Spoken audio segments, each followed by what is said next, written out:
तपोपृष्ठ ईश्वर पुरुषोत्तम आब्रह्मस्तम भूदात सद्गुरुस्ताम नमस्ते। परम प्रेमय श्री ठाकुर परमा जगज्जननी श्री श्री बड़मा परम पूज्यपाद श्री श्री बड़दा परम पूज्यपाद श्री श्री आचार्य देव श्री चरण मोर अनंत कोटि प्रणाम। ए सत्संगर पवित्र सत्संगर अग्रणी परिचालक कर्मी मंडली गुरुभातृ मंडली मातृ मंडली छोट छोट पिला ए ग्रामर समस्त अधिवासी समस्त मोर राव जयगुरु। ये पूर्व सत्संग उद्देश्य आम पाखे भाई जोड़ी रखते सुंदर भाव में स्वर स्वर मिलाई जो सत्संग आयोजन कर इष्ट भ्राता श्री ठाकुर सुंदर ये विग्रह प्रतिष्ठा उद्देश्य रवि रवि भाईना सर्ववित मंगल श्री परम प्रार्थना कर तथा उप समस्त मंगल से ठाकुर प्रार्थना जनाए। विशेष आलोचना नहीं कारण सुंदर आलोचना हो जाए श्री ठाकुर नीति आदर्श से विषय आलोचना होता। श्री ठाकुर कहते बर्तमान आलोचना करते भाई जो धर्म ज्ञानी कथा से दिन पूजन्य बिंकिदा आप जानते पूजन्य बिंकिता जी आचार्य सान भाई पूजन्य बिंकिदा स्वर्गद्वार से जो रास्तार जाऊे से हठात कि कहले ये धर्म ग्लानी समस्ते अबाक हेल्ले कौन हठात कहते तो देखिए कहते कहते गोटे चैतन्य से स्टाच्यू अच्छे आप जाते देखते चैतन्य मूर्ति से अच्छे रोड उपर गोटे चैतन्य मूर्ति अच्छे। पूजन विज्ञता कहते ये धर्मग्लानी कौन है जो चैतन्य महाप्रभु को मंदिर की पूजा करने कथा आज रास्तार मझे थुआ गोटे से कुकुर जाऊँगी से कुकुर तार मलमूत्र त्याग करुच्ची से रास्तार धूली पड़ुची से पागा लोक जाए इटा पत्र फेंकुंट पकाउं मैंने कहबार उद्देश्य आम आज वास्तव अवस्था से है आम समस्ते सब जाचे प्रत्येक व्यक्ति जाचे आम कौन करणीय कौन करवा कौन कले आम भल रहा कौन कले सुख रहा शांति सब जाचे किंतु जेहेतु आम से इष्ट पथर ना जेहेतु आम गुरु ग्रहण करें जे गुरु ग्रहण करे ठीक से नहीं चलुने से आम विपदगामी होचे। से दिन बहु भक्त ठाकुर आसछन्ति कथा बुझापी ठाकुर केमिति भल रहिबु से आचार्य कथा कहते आचार्य बर्तमान आचार्य कहते जे मो पाखु जी आसे मु देखी जानीपे जे यार से केते समय नाम ध्यान करे तार पूर्व पर सब मुझे जानीपे केते समय नाम ध्यान करे से मुझे जानीपे किंतु किसी कहे ना काले कहले से कौन भाव किंतु जी नाम ध्यान न करे तार वास्तव भितर उन्नति हुए ना 5 मिनट हो कि 50 मिनट हो से नाम ध्यान प्रतिदिन करा दरकार। ठाकुर ग्रहण कलापर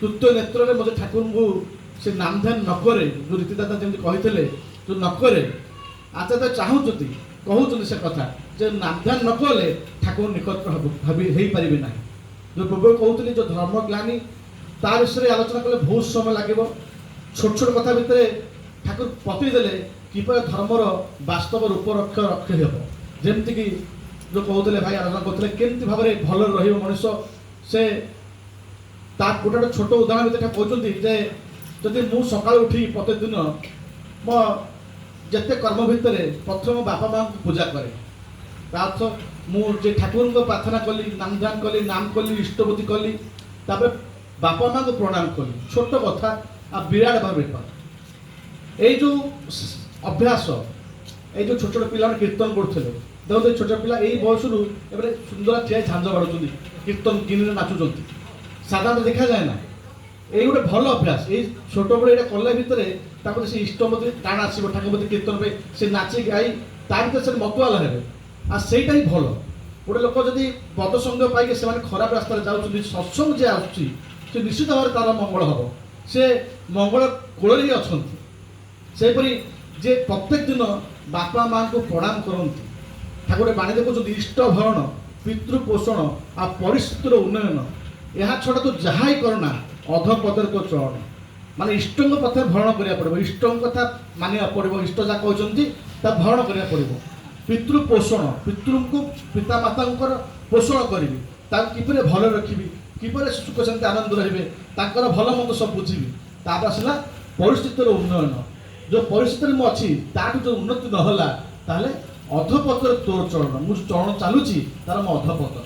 ସେବେଟାକୁ କହିଲେ ଯେ ପରିସ୍ଥିତିର ଉନ୍ନୟନ, ତାକୁ ଯଦି ଧର୍ମ ମାନେ ହିଁ ବଞ୍ଚିବା ଆଉ ବଢ଼ିବା। ମୁଁ ଯେଉଁଠି ବଞ୍ଚିଛେ ସମସ୍ତେ ବଞ୍ଚିଛେ, ଆପଣ ସମସ୍ତେ ଆମେ ବଞ୍ଚିଛେ, କିଏ ଭଲରେ ବଞ୍ଚୁଛି, କିଏ ତା ମତରେ ମଧ୍ୟ ଭଲରେ ବଞ୍ଚୁଛି। ଆମେ ଏଠି ଆନନ୍ଦ ପାଉଛେ, କିଏ ମଧ୍ୟ ଫିଲ୍ମ ଦେଖୁଛି ଆନନ୍ଦ ପାଉଛି, କିଏ ସିରିଏଲ ଦେଖୁଛି ଆନନ୍ଦ ପାଉଛି, କିଛି ଦୂରରେ ଥିବା ମଦ ଦୋକାନରେ ମଧ୍ୟ କିଏ ମଦ ପିଇକି ଆନନ୍ଦ ପାଉଛି, କିଏ ମଧ୍ୟ ଅଲଗା ଜାଗାରେ ଆନନ୍ଦ ପାଉଛି।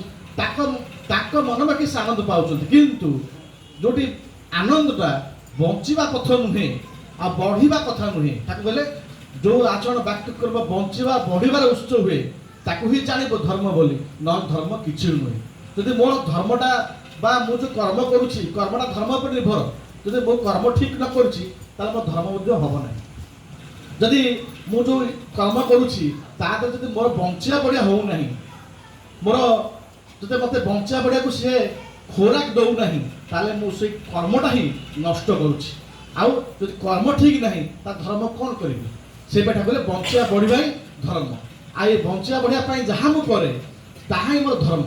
ସେଠି ତା ପାଇଁ ମୋତେ କ'ଣ କରିବାକୁ ପଡ଼ିବ ନା, ପ୍ରଥମେ ମୋତେ ବଞ୍ଚିବା ବଢ଼ିବାର ଯିଏ ପଥ ଦେଖାନ୍ତି ତାକୁ ଧରି ଚାଲିବାକୁ ପଡ଼ିବ, କାରଣ ସିଏ ହିଁ ବତେଇ ପାରନ୍ତି। ଠାକୁର ଆଣିଲେ କହୁଛନ୍ତି ପିତାମାତା ଶ୍ରେଷ୍ଠ ଜନେ ସଭାଭକ୍ତି ତୁ ଯେତେ ରଖ ନା, ଇଷ୍ଟାନୁଗ ନହେଲେ କିନ୍ତୁ ଆଣିବ ନାହିଁ ସମ୍ବର୍ଦ୍ଧନା। ମାନେ ଯେଉଁ ପୂର୍ବରୁ କହୁଥିଲି ପିତାମାତାକୁ ଶ୍ରଦ୍ଧା କରିବା, ଭକ୍ତି କରିବା, ଭଲ ପାଇବା କରିବା, ତାଙ୍କୁ ଭଲ ପାଇବା ଭଲ, କିନ୍ତୁ କିପରି ଜାଣିବା, କିପରି ତାଙ୍କୁ ଧରି ଚାଲିବା, କିପରି ଭାବରେ ଆମେ ସେ ପିତାମାତାଙ୍କ ଶ୍ରଦ୍ଧାଟା କଣ୍ଟିନ୍ୟୁ ଚାଲିବ, ତାଙ୍କ ପାଇଁ ଗୋଟିଏ ଜିନିଷ ଇଷ୍ଟାନୁଗ ନହେଲେ କିନ୍ତୁ ଆଣିବ ନାହିଁ ସମ୍ବର୍ଦ୍ଧନା। ଇଷ୍ଟାନୁଗ ମାନେ ଇଷ୍ଟଙ୍କ ପ୍ରତି ଅନୁରାଗ, ଇଷ୍ଟଙ୍କ ପ୍ରତି ଭଲ ପାଇବା। ଯଦି ଇଷ୍ଟଙ୍କୁ ମୁଁ ଭଲ ପାଏ ତାହେଲେ ମୋତେ ସେ ସମ୍ବର୍ଦ୍ଧନା ଆସିବ।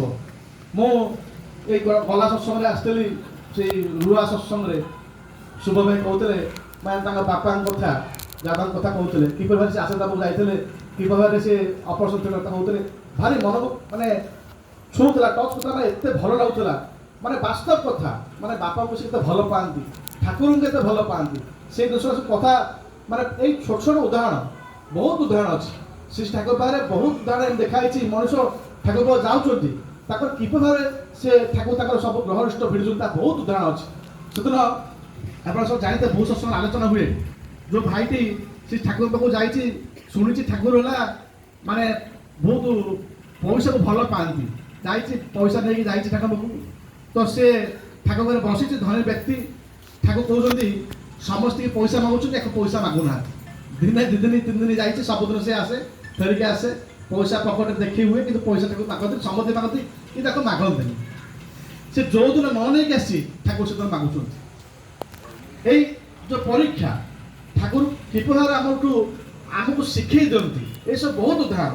ଜଣେ ଭାଇ, ଆପଣ ଆଉ ଗୋଟେ ଉଦାହରଣ ଦେଇ କହିପାରିବେ। ଆପଣ ଧରନ୍ତୁ ଜଣେ ଭାଇ ଠାକୁର ପାଖରେ ଯାଇଛନ୍ତି, ଠାକୁର କହୁଛନ୍ତି ମାନେ ସେ ଶୁଣିଛନ୍ତି ଠାକୁର ମାନେ ବହୁତ ପଇସା ପ୍ୟାରା, ଠାକୁର ପଇସା ବହୁତ ମାଗନ୍ତି। ଆମେ ଯେଉଁ ଇଷ୍ଟବୃତ୍ତି କରୁଛେ ବହୁତ ପ୍ରଶ୍ନ, ଆମର ଇଷ୍ଟବୃତ୍ତି କାହିଁ କରିବା, କ'ଣ ପାଇଁ କରିବା, ଇଷ୍ଟବୃତ୍ତି କାହିଁ ପଠେଇବା, ଆମର ବହୁତ ପ୍ରଶ୍ନ। ଇଷ୍ଟବୃତ୍ତି ଆମେ ଯେଉଁମାନେ କରୁଛେ, ବର୍ତ୍ତମାନ ଯେଉଁମାନେ କରୁଛେ, ଯେ ଦୀକ୍ଷା ନେଇଛେ, ଯେ ଦୀକ୍ଷା ନେଇକି କରୁନାହାନ୍ତି, ସମସ୍ତେ ମାନେ ପ୍ରଶ୍ନ ଯେ ଇଷ୍ଟବୃତ୍ତି କାହିଁ କରିବା, ଏଇ ଗୋଟେ ସବୁଦିନ କ'ଣ ପଇସା ଥୋଇବି ଇଷ୍ଟବୃତ୍ତି କରିବି। ମାନେ ଲୋକଙ୍କୁ ଆମେ ଶିଖେଇକି ଆସୁଛୁ, କର, ଥରେ ଦୁଇଥର ପାଞ୍ଚ ଥର ପୁଣି ଛାଡ଼ିବା ହେଇଯାଉଛି, କାହିଁକି ନା ଲୋକ ଭିତରେ ସେଇଟା ଭାବଟା ଆସିନି। ସେଇ ଗୋଟେ ଉଦାହରଣ ଦେଇ କହୁଛି, ଏଇ ଯେଉଁ ପ୍ରଶ୍ନଟି ତା ମଧ୍ୟରେ ମଧ୍ୟ ଆସିଛି, ଏ ଠାକୁର ସବୁବେଳେ ପଇସା ପଇସା ମାଗନ୍ତି। ସେ ଠାକୁର ପାଇଁ ଯେ ବସିଛି, ଠାକୁର ହଠାତ୍ କହୁଛନ୍ତି ଏଇ ତୁଇ ମୋତେ ପଇସା ଦେଲୁ କିଛି। ସେ ଗୋଟେ ମୋଟା ଆମାଉଣ୍ଟ କହୁଛୁ, ସେତେବେଳେ ଅଧିକା ପଇସା କହୁଛନ୍ତି। ସେ ସେଥିରୁ ଭାଇଟି ଠାକୁର ମାଗୁଛନ୍ତି, ଦେଇଛନ୍ତି ଠାକୁରକୁ। ଠାକୁର ସେ ପଇସାଟା ନେଇକି ହଠାତ୍ ଆଗରେ ଚାଲିଛନ୍ତି, ଇଏ ଭାଇ ତା ପଛରେ ଚାଲିଛନ୍ତି। ହଠାତ୍ ଗଲା ପରେ ସେଇ ହଠାତ୍ ସେ ଯେଉଁ ନଦୀରେ ଠାକୁର ମୁଣ୍ଡିଆ ମାରିକି ସେଇ ପଇସାଟିକୁ ଧରିକି ସେ ପାଣିରେ ପକେଇ ଦେଇଛନ୍ତି। ଏ ଭାଇଟି ଶୁଣିଥିଲା ଏ ଠାକୁର ପଇସା ଲୋଭି, ପଇସା ମାଗନ୍ତି। ଯେତେବେଳେ ଠାକୁର ପାଣିରେ ପଇସା ପକେଇଦେଲେ, ଇଏ ଭାବିଲା ଠାକୁର ପାଗଳା, ପଇସା ଏତେ ଟଙ୍କା, ଯାହା ମୂଲ୍ୟ ଏତେ ପଇସା, ତାକୁ ନେଇକି ପାଣି ପକେଇଦେଲେ, ଇଏ ପାଗଳା ଠାକୁର। ସେ ତା ମନରେ ଭାବନା ଆସିଛି, କିନ୍ତୁ ସେ ହଠାତ୍ କିଛି କହିପାରୁନାହିଁ। ଠାକୁର ପାଣିରେ ପଇସା ପକେଇ ପଳେଇ ଆସିଲେ। କିଛି ଦିନ ପଳେଇଛି, ସେ ଭାଇଟି ବ୍ୟବସାୟ କରେ, ବାଣିଜ୍ୟ କରେ। ସେ ଯାଇଛି, ଡଙ୍ଗାରେ ଯାଇଛି, ବ୍ୟବସାୟ ପାଇଁ ଯାଇଛି। ହଠାତ୍ କହି ସେଇ ନଦୀରେ ଯିବା ସମୟରେ ହଠାତ୍ ବାତ୍ୟା ପବନ ବହୁତ ଜୋର ହେଇଛି, ଡଙ୍ଗାଟି ବୁଡ଼ି ଯାଇଛି। ସେତେବେଳେ ହଠାତ୍ ଆକୁ କିଏ ଭିଡ଼ିକି ନେଇକି ଗୋଟେ କୂଳରେ ପହଞ୍ଚି ଦେଇଛି। ତା ପରବର୍ତ୍ତୀ ସମୟରେ ବିଶେଷ ଆଲୋଚନା ବହୁତ ସମୟ ଲାଗିବ, ଛୋଟରେ କହୁଛି ଯେ ପହଞ୍ଚି ଯାଇଛି ଠାକୁର ଭାଇ ପହଞ୍ଚି, ଏ ଠାକୁର ଭାଇ କହୁଛି ଏ ଠାକୁର ମୁଁ ବଞ୍ଚିଗଲି। ଭକ୍ତମାନେ ବୁଝିପାରେ ନାହିଁ ଯେ ଠାକୁର ଆପଣ ସେଇ ନଦୀରେ ତା ପଇସା ନେଇ ପକେଇଦେଲେ, ପୁଣି ସିଏ ଆସିବୁ ଠାକୁର ଆପଣ ମୋତେ ବଞ୍ଚେଇ ଦେଲେ, ମୁଁ ସେଇ ନଦୀରେ ବଞ୍ଚିଗଲି ଏତ ବିପଦରୁ। ଠାକୁର କହିଲେ ସେଦିନ ଯେଉଁ ମୁଁ ଯେଉଁ ପଇସା ନେଇ ପକେଇଥିଲି ନା, ସେ ଯେଉଁ ନଈରେ ମୁଣ୍ଡିଆ ପାଇଁ ପକେଇଥିଲି ସେଇଟା ହେଲା ଇଷ୍ଟଭୂତି। ମାନେ ମୁଁ ଜାଣିଥିଲି ତାର ବିପଦ ଆସୁଛି, ତ ମୁଁ ତା ପାଇଁ ସେ ନଦୀ ମାଆକୁ ମୁଁ ପ୍ରଣାମ କରି ଜଣାଇଥିଲି ଯେ ତାର ଇଷ୍ଟଭୂତି ନୈବେଦ୍ୟ ନିବେଦନ କରିଥିଲି, ଯାହାଫଳରେ ତାକୁ ଆଜି ନଦୀ ତାକୁ ବଞ୍ଚେଇ ଦେଇଥିଲା। ମାନେ ଏଇ ଛୋଟ ଛୋଟ କଥା, ମାନେ ଠାକୁର ଏଇ ଯେଉଁ ବଞ୍ଚିବା ପାଇଁ କେତେବେଳେ ପଥ ଦେଖେଇଛନ୍ତି। ଯେଉଁ ଆମେ ଆମ ପାଇଁ ଚିନ୍ତା କରୁଛୁ କିଛି ଚିନ୍ତା ଦରକାର ନାହିଁ, କାରଣ ସିଏ ସବୁ ଚିନ୍ତା କରୁଛନ୍ତି। ଆମେ ତାଙ୍କ କାମ କରିବା, ତାଙ୍କ ପାଇଁ କର୍ମ କରିବା ଭିତରେ ସିଏ ଆମ କାମ କରିଚାଲିବେ। ଆମର ଠାକୁର କହିଲେ ତୁମେ ଦୁଃଖ ପାଇଁ ରାଜି ଥାଅ, ମାନେ କଷ୍ଟ ପାଇଁ ରାଜି ଥାଅ, ମାନେ ସେ କଷ୍ଟ ତ ଆସିବ କିନ୍ତୁ ସେ ବାଟ ସବୁ ଚାଲିଯିବ। ଠାକୁର ଆମର ମାନେ ନେଇ ଚାଲିବା ଭିତରେ ସେ ସବୁ ଜିନିଷ ନେଇ ଚାଲିବେ। ଏମିତି ବହୁତ ଉଦାହରଣ ଅଛି ଠାକୁରଙ୍କ ଲେଖା ହେଇଛି। ମାନେ ଆମର ପ୍ରାରବ୍ଧ କର୍ମ ଆମର ସେ ପାଉଛେ, କିନ୍ତୁ ଯେହେତୁ ଆମେ ଠାକୁର ନେଇ ଚାଲିଛେ ଆମର ସବୁ କଟି କଟି ଯାଉଛି। ଜଣେ ଲୋକ ଠାକୁର ଆସୁଛନ୍ତି, ସେ ମାନେ ଠାକୁର ପୂଜ ଦାଦାଙ୍କୁ ଆସୁଛନ୍ତି, ମୁଁ ଏଇଟା ଶୁଣିଛି, ସେ ନିଜେ କହୁଥିଲେ ମାନେ ସେ ଗୋଟେ ମନ୍ଦିର କରିବା ପାଇଁ ଆସୁଛନ୍ତି। ଯେତେବେଳେ ଆମର ବମ୍ବେରେ ସେ ନିଜେ ଆସିଥିଲେ, ସେ ସୂର୍ଯ୍ୟବଂଶୀ ଭାଇ ସେ ପୁରୀରେ କହୁଥିଲେ ସେ ମନ୍ଦିର ପାଇଁ ଗୋଟେ କରିବା ପାଇଁ ଯାଇଛନ୍ତି। ଦାଦା ହଠାତ୍ କହୁଛନ୍ତି ଏଇ ଜାଗାଟା ତୁ ମନ୍ଦିର କଲେ ହୁଅନ୍ତା। ସେ ଜାଗାଟା ଆକ୍ଚୁଆଲି ତାଙ୍କର ଗୋଟେ ପ୍ଲଟ୍ ସେ କିଣିଛନ୍ତି, ସେ ପ୍ଲଟ୍ଟାକୁ ମାନେ ସେ ଅଲଗା ଦେଖାଉଥିଲେ, ସେ ପ୍ଲଟ୍ଟାକୁ ଦାଦା କହୁଛନ୍ତି ଏଇଟା କଲେ ହେବ।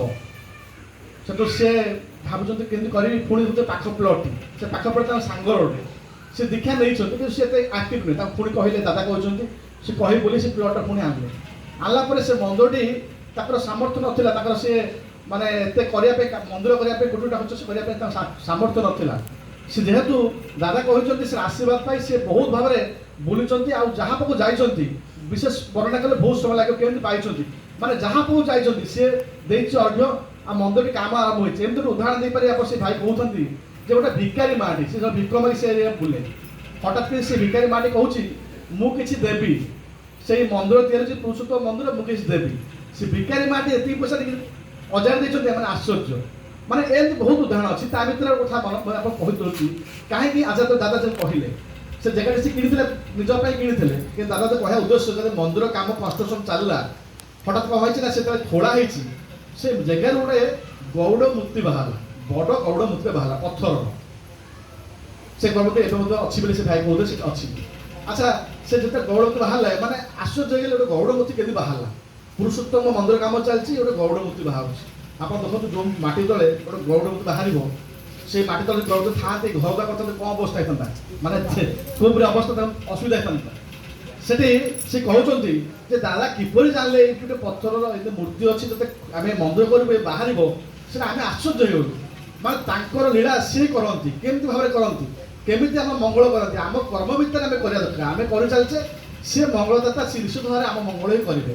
ବହୁତ ଭାବରେ ସେ ଆମେ କରିବା ଭିତରେ ଆମ ଗ୍ରହ ପୃଷ୍ଠ କଟିଯିବ, ବଡ଼ ବିପଦ ଆସିବ, ସେ ଛୋଟ ହୋଇ ଚାଲିଯିବ। ବିଶେଷ ଭାବରେ ସେଇ ବିପଦ ଗୁଡ଼ାକ ସବୁ ମାନେ ଆମେ ଜାଣିପାରିବୁନି, ଅଦୃଶ୍ୟ ଭାବରେ ଆମର କଟିକଟି ଯିବ। ବହୁତ ଉଦାହରଣ ଅଛି, ସମୟ ସଂକ୍ଷିପ୍ତ, କାରଣ ସମୟ ବହୁତ ସୀମିତ।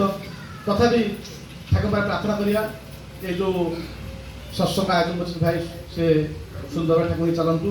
ପରମ ପିତାଙ୍କ ଦୟାରେ ସମସ୍ତେ ସୁଖ ଶାନ୍ତି ଆନନ୍ଦ ଆପଣ ରୁହନ୍ତୁ। ଏବଂ ପରମ ପିତାଙ୍କ ପ୍ରାର୍ଥନା କରେ, ଜୟ।